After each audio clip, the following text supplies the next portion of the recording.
أشهد أن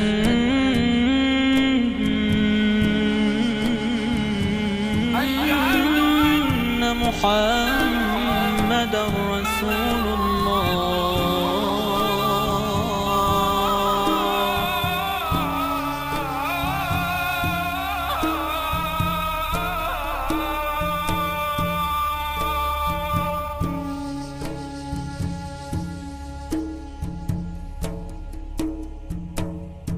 أشهد أن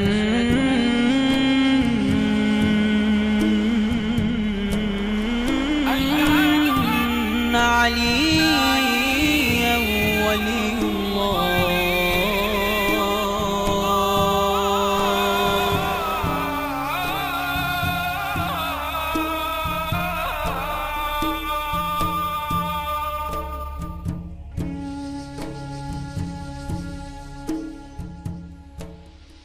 Bismillahirrahmanirrahim. Wa sallallahu ala Muhammadin wa alihi tayyibin at-tahirin al-ma'sumin.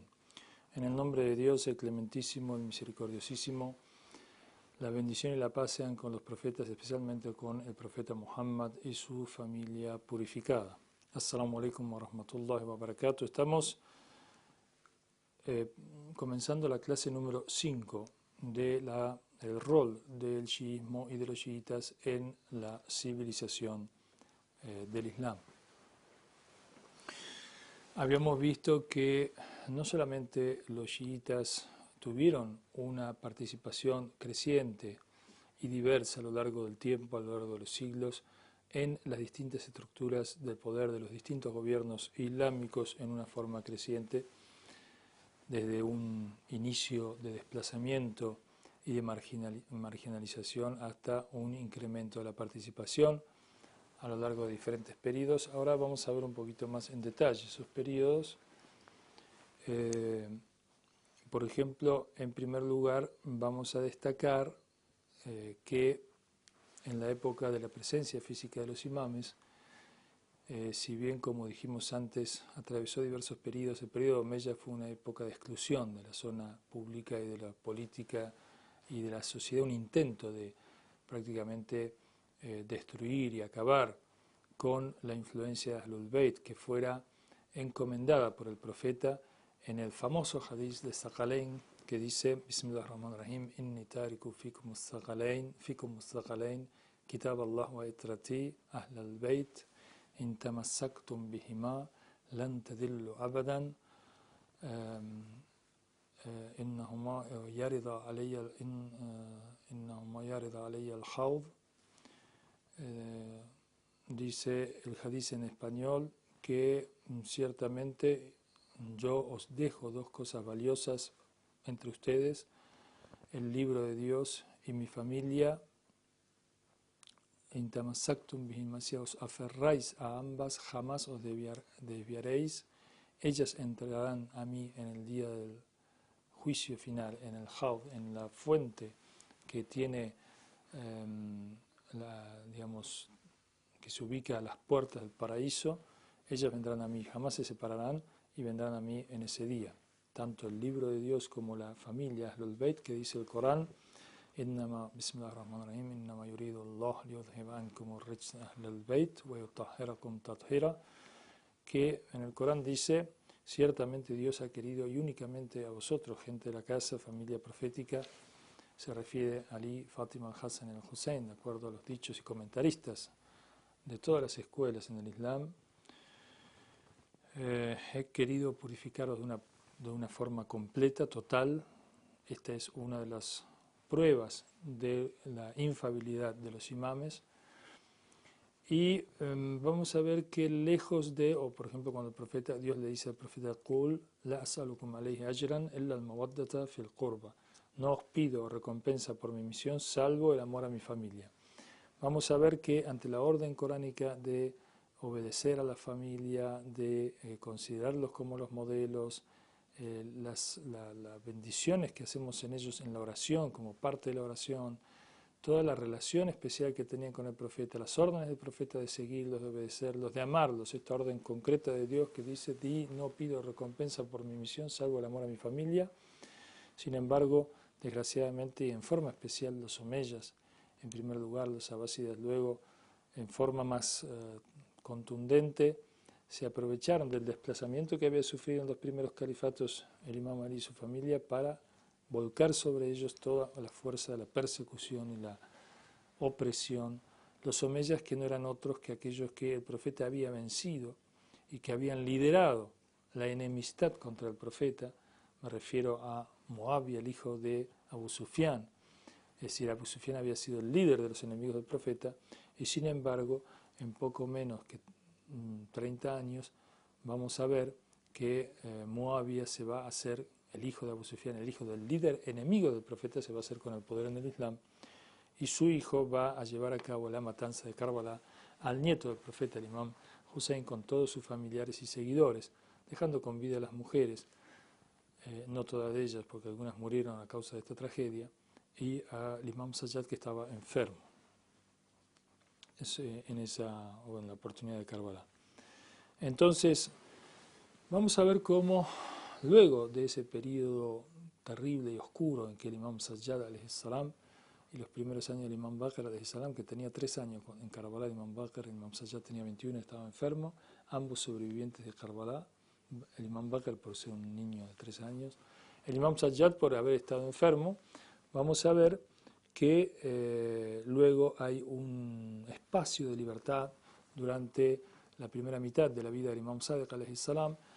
que va a permitir que tanto el imam Baqir alayhi salam, el quinto imam al final de su vida, como el imam Sadiq alayhi salam en la primera mitad de su vida, ambos van a desarrollar con libertad, debido a que los omeyas se están enfrentando con los abásidas, allí por los años 730 y tanto, cuando van perdiendo poder los omeyas y los abásidas van ocupando la sustitución. En ese periodo de enfrentamiento entre estas ambas fuerzas,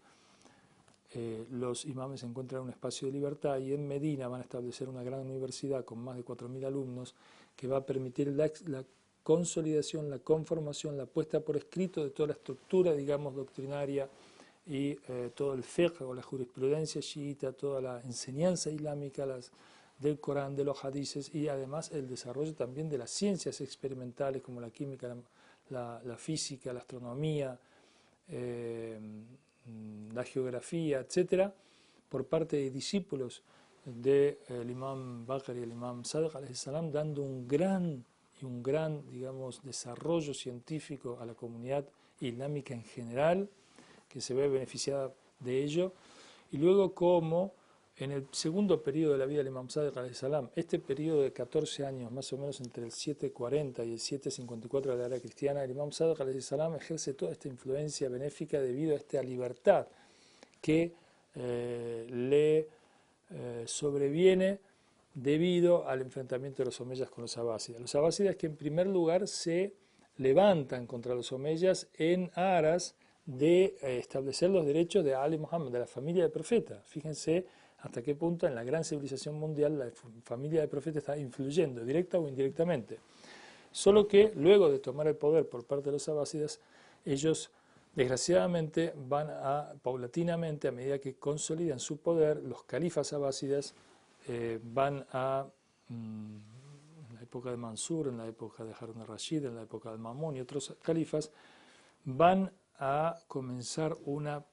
control y luego una persecución sobre los imames, y le van a ir cercenando esa libertad que habían tenido en ese periodo que dijimos de enfrentamiento. La libertad del imam Sadiq alayhi salam le permitió tal grado de desarrollo científico y tal grado de posibilidades de ejercer enseñanza, que va a ser un milagro y va a ser algo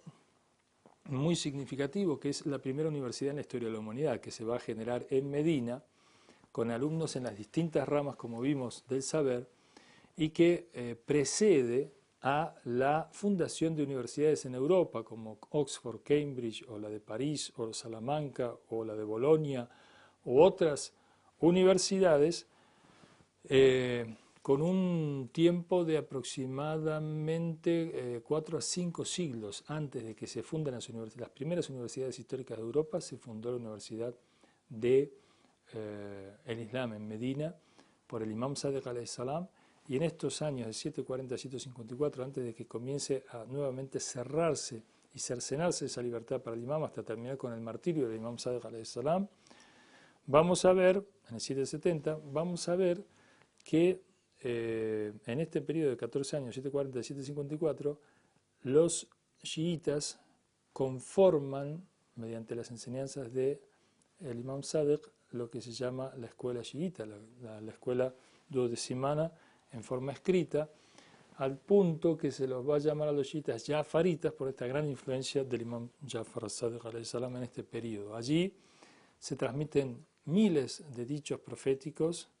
que van a ser luego recopilados en los grandes libros de chiismo y que permite hoy a los chiitas a lo largo de la historia, digamos, haber desarrollado su propia interpretación coránica bien fundamentada y que hiciera que incluso en la Universidad del Azhar, en los años 50 aproximadamente, el mufti as-Salim o al-Shaltut, ellos dijeran que la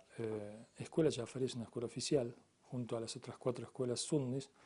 y se enseñe de modo oficial en la Universidad del Azhar la escuela Jafari, y los sabios sunnas se admiran cuando estudian en profundidad la escuela Jafari de la fortaleza y el rigor y la categórica, digamos, fundamentación que tienen los dichos,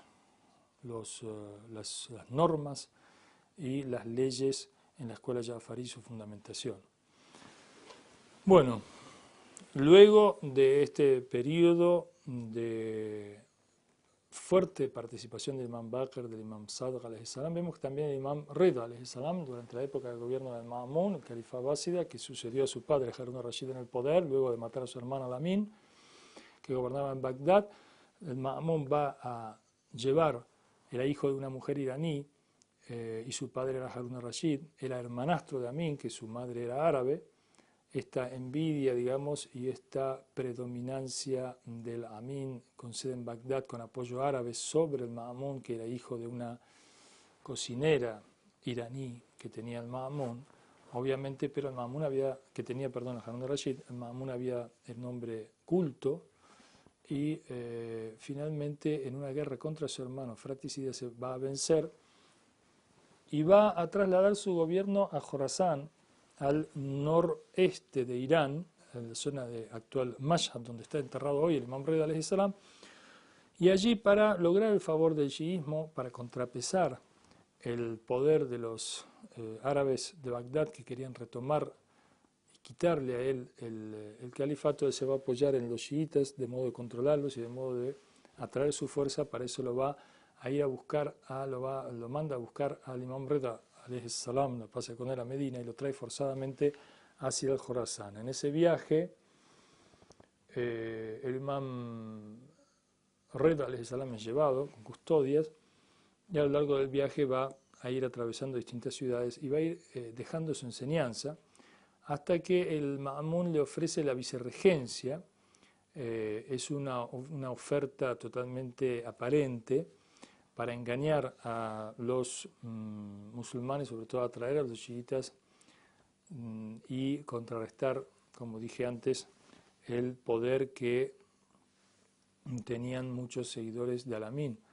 y aquellos que querían retornar o hacer retornar al centro de gravedad de Bagdad y del mundo árabe el poder califal. La cuestión es que el Ma'mun va a ofrecer esta vicerregencia. El imam la acepta sabiendo de la estratagema que tiene al Ma'mun, la va a aceptar con la condición de no ejercer ningún acto de gobierno o no adquirir responsabilidades, un arreglo que finalmente el Ma'mun acepta y que le permite al imam Rida en este periodo también ejercer cierta influencia y además recibir a las delegaciones de chiitas que vienen de distintos lugares de Irán y de otras partes para hacerle consultas, y entonces el imam tener la oportunidad de reformar ideas equivocadas tanto en la visión doctrinaria como en las interpretaciones del Corán y de la Sunna. Y hay recopilados históricamente varios de los encuentros, de estos encuentros del Imam Reza alayhi salam con sabios de distintos lugares del mundo islámico y de fuera de él, con cristianos, judíos, zoroastrianos, etc., y los debates que entonces se hacían, y en el libro Ihtijajat, esa recopilación de dichos de los imames y de discusiones y debates, allí tenemos, gracias a Dios, la posibilidad de acceder a estos debates que son de parte del Imam Reza y de otros imames muy interesantes de estudiar. Allí también tenemos participación activa en el efecto, digamos, civilizador de la gran civilización del Islam de parte de los imames. Y después, como vamos a ver, nosotros si bien vamos a ver que a lo largo de distintos gobiernos que se van consolidando en el proceso histórico, los chiitas tuvieron parte y tuvieron una mejor situación, una libertad relativa o a veces total de ejercer, digamos, su propio desarrollo. Si bien no queremos con ello afirmar que estos gobiernos han sido, digamos, completamente correctos y su carácter chiita ha sido absolutamente en todos los campos, digamos, elogiable. No queremos decir eso, como tampoco queremos decir cuando hablamos de la civilización del Islam en general que todo sea absolutamente elogiable y no haya tenido errores y no hayan hecho cosas absolutamente contrarias a las indicaciones proféticas y las indicaciones del Corán.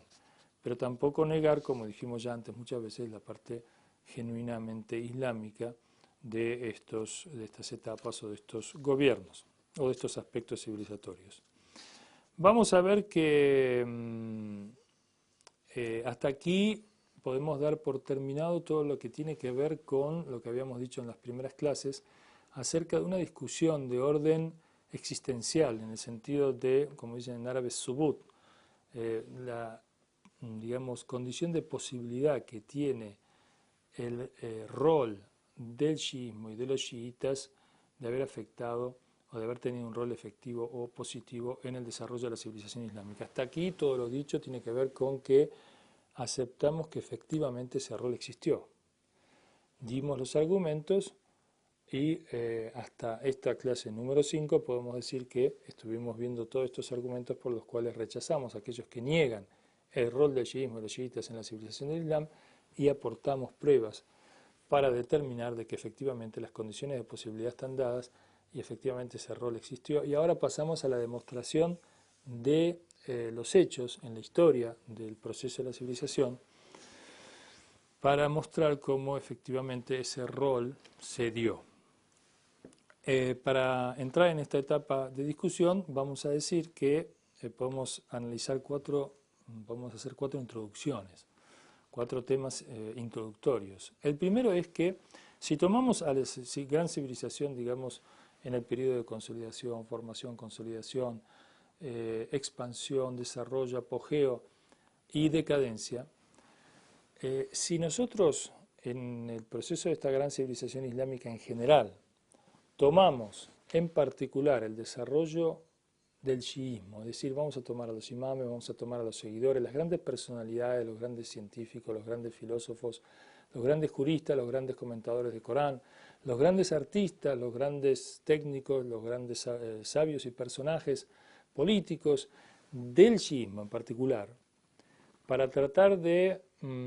digamos, delinear el curso del proceso de desarrollo de una civilización particularmente chiita en el seno de la gran civilización del Islam, vamos a ver que esta pequeña o subordinada civilización chiita dentro de la gran civilización islámica tiene un curso de desarrollo que no sigue y que no depende del desarrollo general de la gran civilización. Es un punto. El segundo punto que vamos a ver es que una vez apreciado este punto de vista independiente con relación al desarrollo de una subcivilización chiita en particular, vamos a ver que, como dijimos antes, no depende de los factores que fueron delineando el desarrollo de la gran civilización, sino que no sigue sus vaivenes de subidas y bajadas, de altibajos, o de consolidación, desarrollo apogeo y decadencia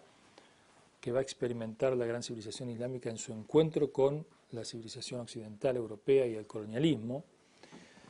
sino que, o la primer decadencia y los primeros atisbos de decadencia que va a sufrir en los ataques mogoles y en los ataques cruzados, aunque después de estas invasiones se va a reponer el mundo islámico, pero después va a caer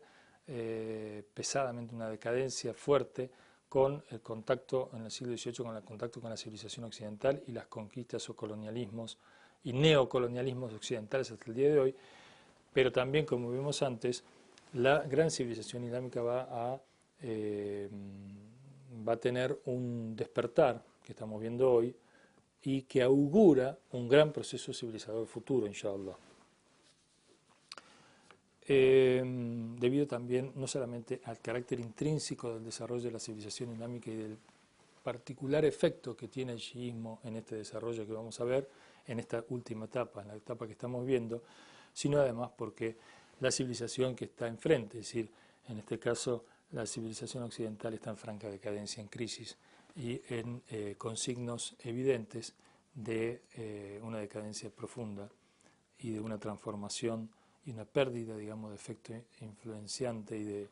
de efecto expansivo notorio, que llama y grita, digamos, por un auxilio y por un cambio y transformación, que por supuesto el Islam está en condiciones de darle, porque el Islam es capaz de reconocerle a Occidente todos sus logros y desarrollos y a la vez a aportarle todo el bagaje ético, moral, el bagaje de justicia, de lucha social por la justicia y de conocimientos trascendentes metafísicos que fortalezcan este desarrollo moral y por supuesto todas las normas y normativas con el carácter propio de civilización que tiene el Islam, que perfectamente puede acudir en auxilio del poder occidental en este punto. Luego, se nos acabó el tiempo. Si Dios quiere, vamos a ver en la próxima clase entonces que, para cerrar este tema, que en la particular civilización chiita lo que vamos a ver es un ascendente derrotero que va a establecer que el rol del chiismo en la gran civilización islámica es cada vez mayor. Y cuando la gran civilización comienza su periodo de declive y decadencia, vemos el derrotero de la civilización islámica chiita en particular, que viene en creciente y va a llegar en la época actual, con la consolidación de la República Islámica y con la Revolución Islámica en Irán, a una nueva etapa que va a marcar una presencia muy fuerte y muy decisiva del chiismo en el curso de la civilización islámica en general y en el mundo en general, como estamos siendo hoy testigos, y augura además un rol cada vez más fuerte, cada vez más definitorio en los rasgos de la civilización islámica a futuro. Wassalamu alaikum wa rahmatullahi wa barakatuh.